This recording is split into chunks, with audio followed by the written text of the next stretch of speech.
Tugiye gusubiza umuntu wabajije ngo ni gute wafata indirimbo ukayivanamo amajwi ugasigarana instrument cyangwa beat.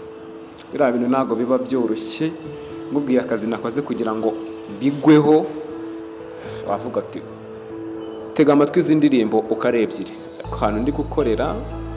Hari abantu bacuranze indirimbo bishobora kuza kumesha copyright, ariko nakundi ngo neza ndihangana. Urumva zino ndirimbo ko ari ebyiri.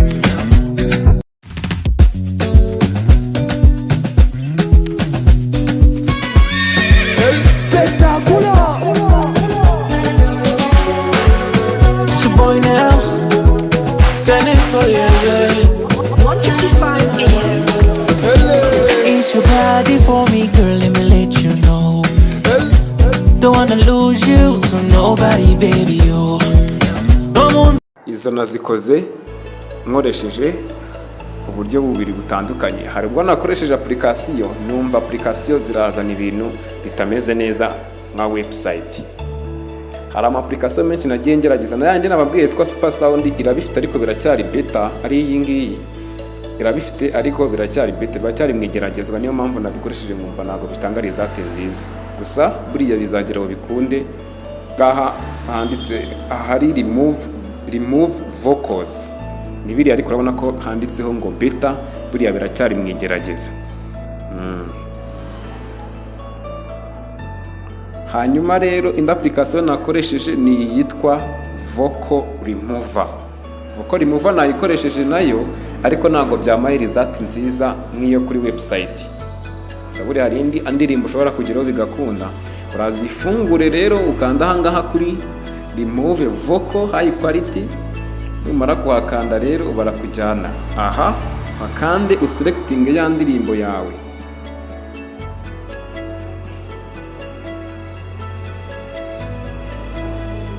Nimba wenda ari ingi ya Melotima, nimba ari iyi ngiyi ya Melotima, uyikandeho ukanda handitse remove vocals, hanyuma uze gutegereza.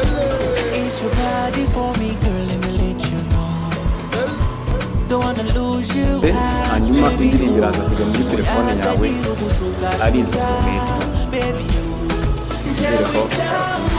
Gusa iyi application ntabwo itanga result nziza nk'iyi website yitwa vocal.rise. Urakanda rero kuri Chrome usacinge iriya website yitwa vocal.c.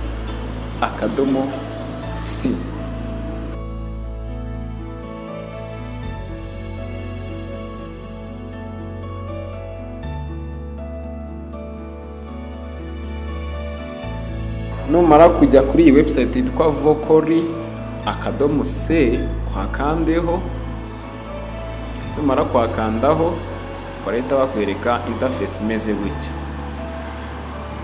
separate vocals and musics from any songs in second. Urakanda handitse ngo drag and drop an audio file here. Urahakanda, hari igihe uba wayikopayinze bikaba byakunda. Urakanda rero bakujyane muri file, uhitemo file, uhitemo ya audio cyangwa indirimbo yawe. Nimba ari iyi ngiyi ya Melotima, hana unit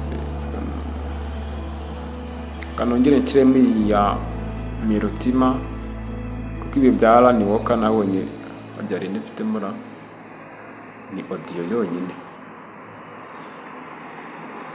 Andi indirimbo mafite reka. Gusa nizere ko wabibonye, ubwo abagikomeje kureba kugeza n'uyu munota ndabashimiye. Tegereze sanga uko nigiriye mu bindi. Nje ntago njya nkora ikintu kimwe byarananiye. ndi gukoresha app eshatu icyarimwe mva kuri imwe njya ku yindi, nkaba nzi ko yayenda iri kubikora nese ku imashini bikora, telefone ye kuki itabikora. Usanga uri gukora akantu kamwe konyine kuri fone, oya njyaho ugafungura TikTok, nkafungura Inshuti, nkafungura Facebook, nkafungura WhatsApp, ubundi mva hamwe njya ahandi, mva hamwe njya ahandi, mva hamwe njya ahandi. Ugasanga nkoze ibintu byinshi mu gihe gitoya. Nibyo byiza, ibyo byiza, ntabwo wakora ikintu kimwe cyonyine ngo uzabone result nziza. Dutegereze iyi ndirimbo yacu iduhereze, iyi website yacu iduhereze karaoke yayo.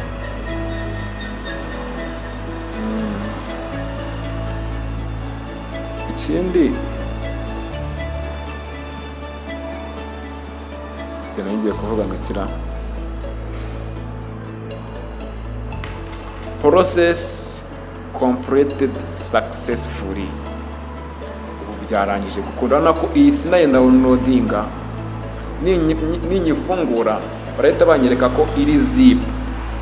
Urabona bahise banamitishamo kuyifungurira mu ma application afungura ibintu by'amafayiro.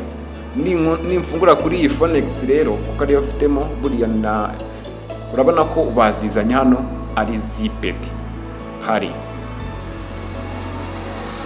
Vocalise, ubwo ndahita nkanda hano unzip, nindangiza bite mbona ya ndirimbo yanjye ngiyi hano ikine.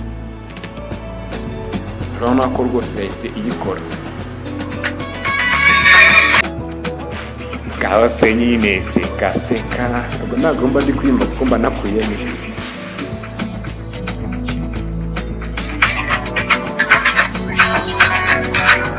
Ni ibi ngibi ndakeka bihagije, urumva ko indirimbo ari nziza.